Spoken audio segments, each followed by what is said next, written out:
By 1985, the average American drugstore stocked more than 15,000 items, and plenty belonged on a shelf nobody could explain.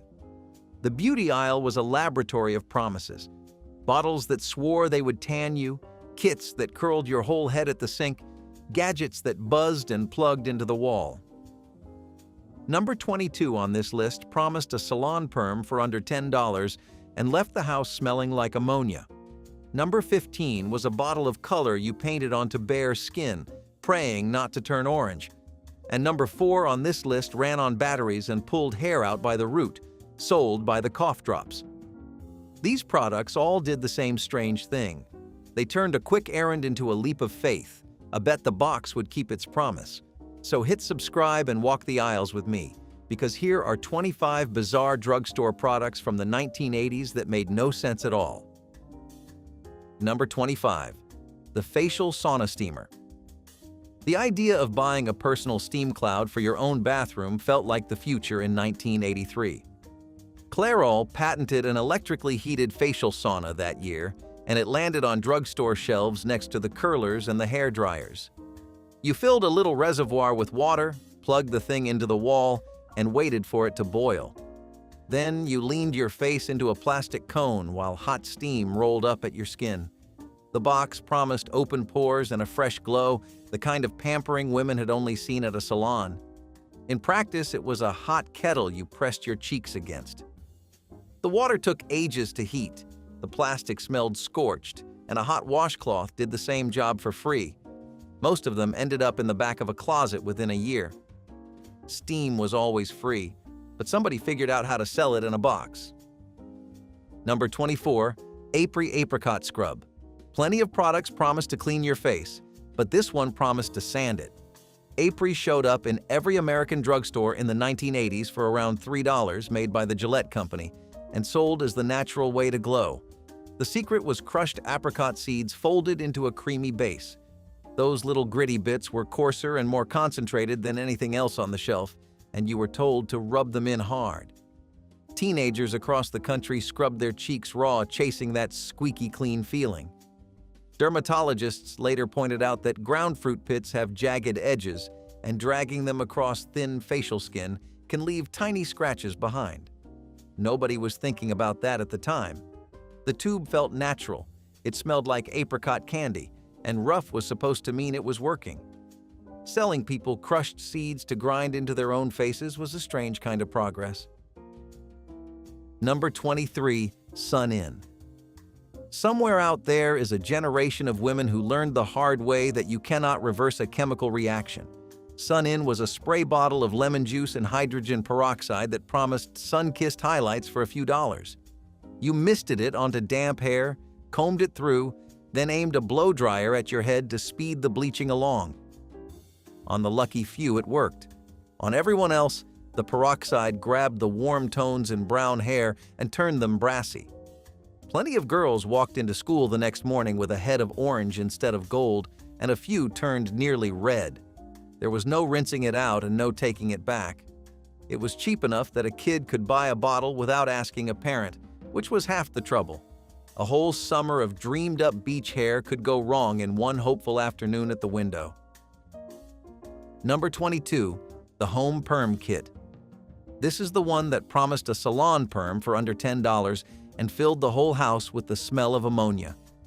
Ogilvy boxed up a complete permanent wave and sold it right off the drugstore shelf beside the shampoo. Inside were rods, end papers, a plastic cap, and 2 bottles of chemicals strong enough to permanently rearrange the shape of your hair.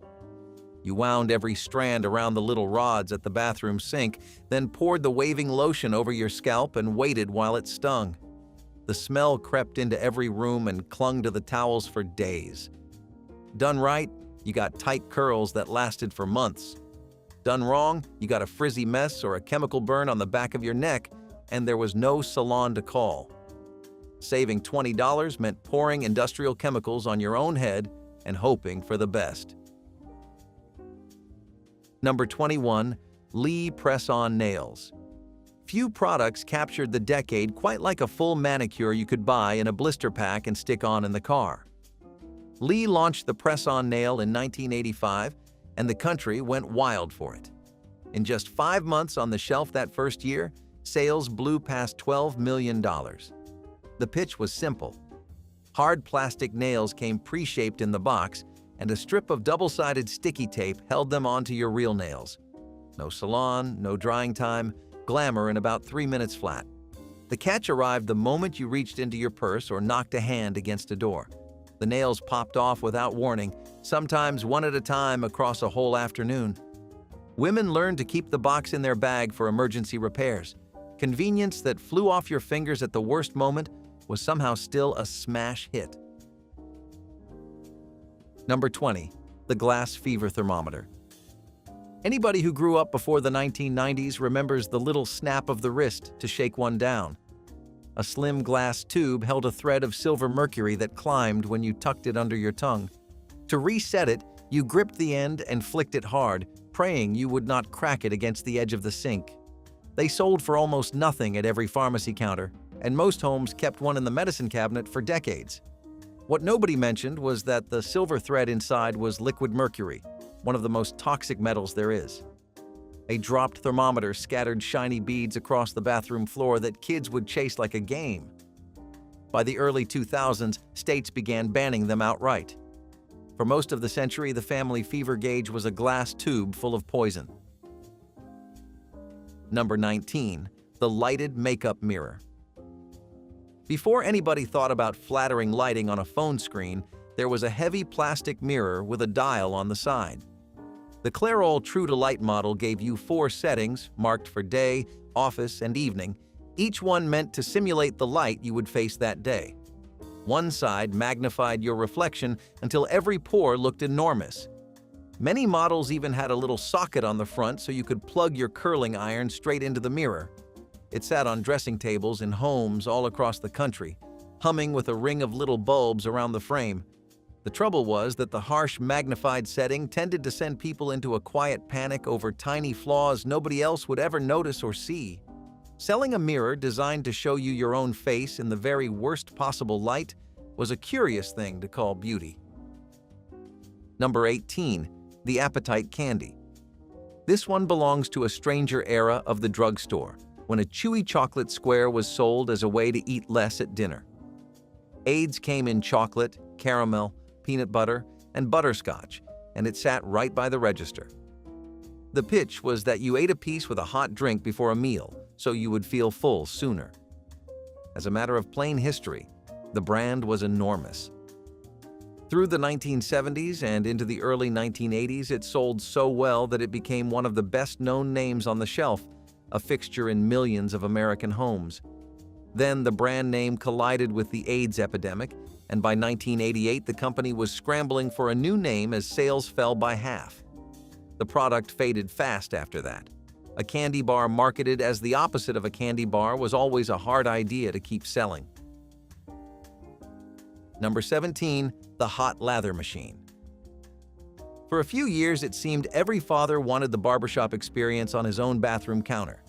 The electric hot lather dispenser was a small heated unit that you loaded with a special canister of shave cream. You pressed a button and warm foam squirted into your palm, the same toasty lather a barber would slap on before a straight razor shave. It was a popular gift, the kind of gadget that turned up under the tree and felt like a small luxury. The reality was less romantic. The machine took a minute to warm up while you stood there waiting. The special refills cost more than a plain can of cream, and a cup of hot tap water heated a regular can just fine. Most of them gathered dust beside the sink. Paying extra to heat shaving foam was a solution to a problem nobody really had. Number 16. The Blackhead vacuum. The beauty aisle of the 1980s genuinely tried to sell people a tiny suction machine for their own face. These little battery-powered gadgets came with a small nozzle and promised to pull blackheads right out of the skin through gentle suction. You ran the buzzing tip across your nose and chin, and the box swore the pores would empty out like magic. The promise was clean skin without the pinching and squeezing in the mirror. In practice, the suction was far too weak to lift anything buried in a pore, and pressing the nozzle down hard enough to feel it could leave round red bruises behind. People ended up with a sore nose and the same blackheads they started with.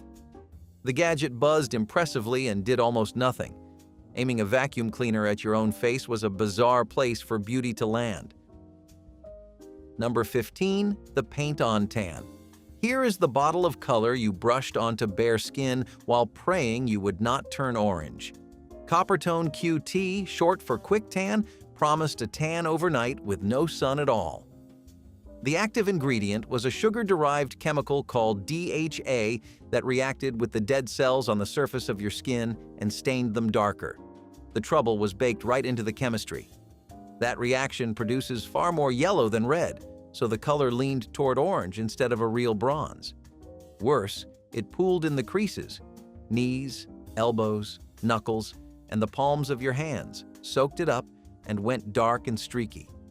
People went to bed pale and woke up the color of a road cone with tiger stripes down their shins. The smell that came off the reaction did not help. Selling a tan in a bottle that turned half its buyers orange was the bargain of the beauty aisle. Number 14, the home pregnancy test. Begin with the numbers, because the numbers tell the whole story of how fast this one took over. In 1977, the very first home pregnancy test reached American shelves under the name EPT. 10 years later, a large national survey found that a full third of American women had already used a home test, and among the most educated women, more than half had. That is a staggering climb for a product that did not exist before the late 70s, and it happened almost entirely inside the drugstore. What makes the early version belong on this list is what was actually in the box. This was not the simple stick you know today. The first kits were a little chemistry experiment you ran on your own bathroom counter. Inside were a test tube, a vial of liquid, a tiny dropper, and a small angled mirror. You measured drops of your own urine into the tube, added the chemicals in order, and then you waited, not a minute or two, but a full 2 hours, during which the kit warned you not to bump the counter or jiggle the tube. At the end of the wait, you peered into the little mirror at the bottom of the tube, looking for a dark ring to form. A ring meant one answer. No ring meant the other. The instructions ran for paragraphs, and a shaky hand or a warm bathroom could throw the whole thing off. Despite all of that, women bought them by the millions, because for the first time, an answer that used to require a doctor's office and a wait of days could be had in private the same afternoon. By 1988, the dropper and test tube were already on their way out, replaced by the one-step stick you simply held under the stream. The clumsy 2-hour version had a short life, but it cracked open the door. A test tube and a hand mirror on the bathroom sink quietly changed how a generation got the biggest news of their lives. Number 13, the hot oil treatment you boiled. Long before anyone worried about smooth, frizz-free hair, the answer came in a tube you cooked in a pot on the stove. These little plastic vials of conditioning oil sold cheap at every drugstore in the 1980s. The directions told you to stand the sealed tube in a mug of boiling water until the oil inside went hot, then snip it open and pour the scalding liquid straight onto your scalp. The promise was salon-soft hair after a deep treatment at home. The reality involved a lot of standing at the kitchen counter, timing a tube of oil, then racing it to the bathroom before it cooled, hoping you had not overheated it into a burn. Slippery oil ran down your neck and into your eyes more often than not. Cooking a beauty product on the stove like a cup of soup was a very 1980s way to wash your hair. Number 12, the Clacker balls. Tucked among the impulse buys near the register sat a toy that doubled as a hazard. 2 hard acrylic spheres hung from a string with a ring in the middle, and the game was to swing them so they smacked together above and below your hand faster and faster. The drugstore version sold for pocket change and made a sharp cracking sound that could fill a whole house. Children swung them until their wrists ached and their knuckles bruised. The trouble was that the cheap acrylic could shatter on a hard hit, sending sharp shards toward a kid's face. Reports of injuries piled up, and the federal government eventually stepped in to pull many versions from shelves. For a while, though, every drugstore stocked a toy whose entire purpose was to slam 2 hard balls an inch from your eyes. Selling a wrist-bruising noisemaker as a treat was a strange definition of fun. Number 11. The mood ring. For a few dollars at the jewelry spinner near the front of the store, you could buy a ring that claimed to read your emotions. The stone was not a gem at all, but a hollow dome filled with liquid crystals, the same kind of heat-sensitive material once used in medical thermometers. As your skin warmed or cooled, the crystals shifted and the color changed, and a little paper chart told you what each shade supposedly meant. Blue was calm, black was stressed, amber was nervous. The whole pitch fell apart the moment you thought about it.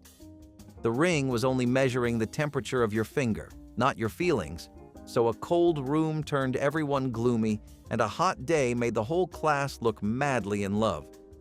Worse, the crystals wore out within a year or two and froze on a muddy brown forever.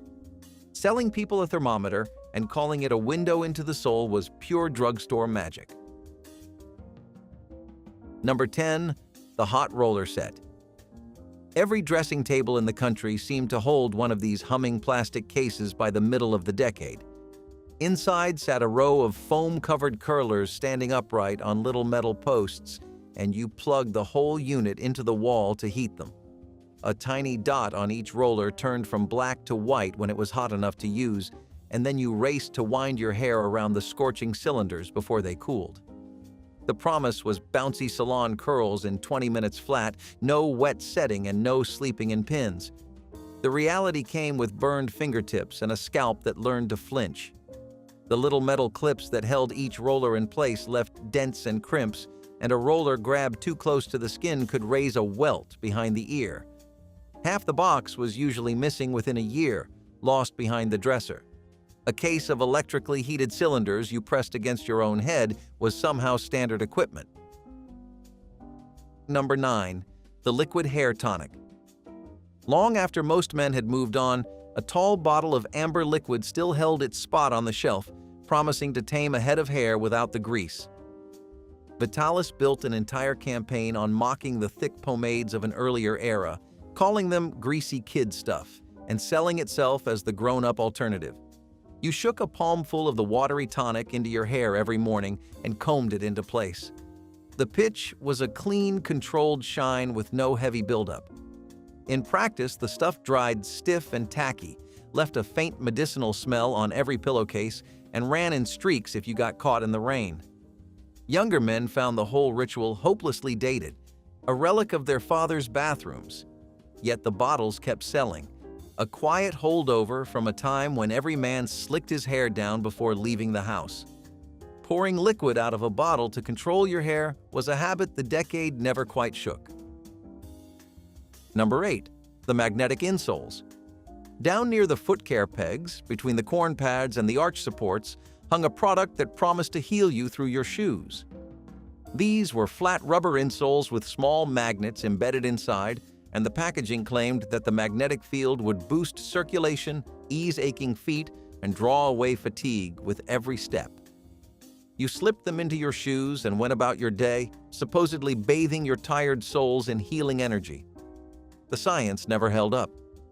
The magnets were weak, the field barely reached past the rubber, and no real evidence ever showed that a magnet in a shoe did anything at all for the body. Still, the boxes promised relief, and aching feet are a powerful motivator. People bought them by the millions, hoping for a cheap fix for a long day on their feet. The verdict was simple. A magnet sealed inside a shoe insert was about as healing as the rubber around it. Number 7. The Joy Buzzer. Hanging on the novelty rack beside the whoopee cushions was a small metal disc you strapped to your palm with a ring. Win the hidden spring, hide it in your hand, and offer a friendly handshake.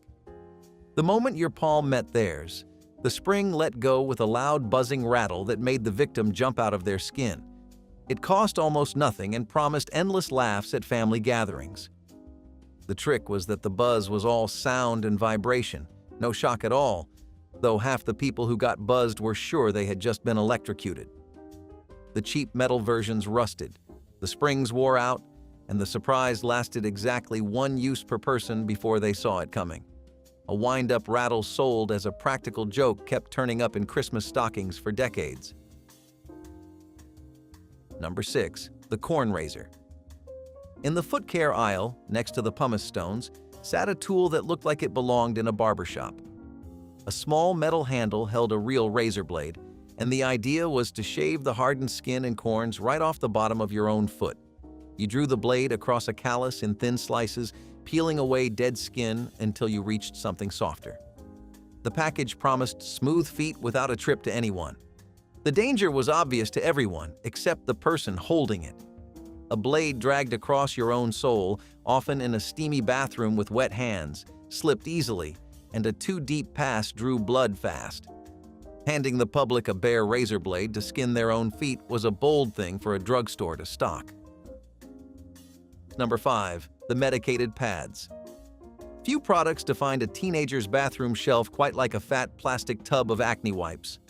Stridex packed dozens of round cotton pads soaked in salicylic acid and alcohol into a wide twist-top jar, and a teenager could buy it cheap without a single word to a parent or doctor.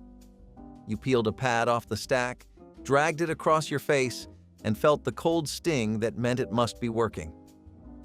The pad usually came away gray, which everyone took as proof of all the gunk it pulled from the pores. The trouble was the harshness.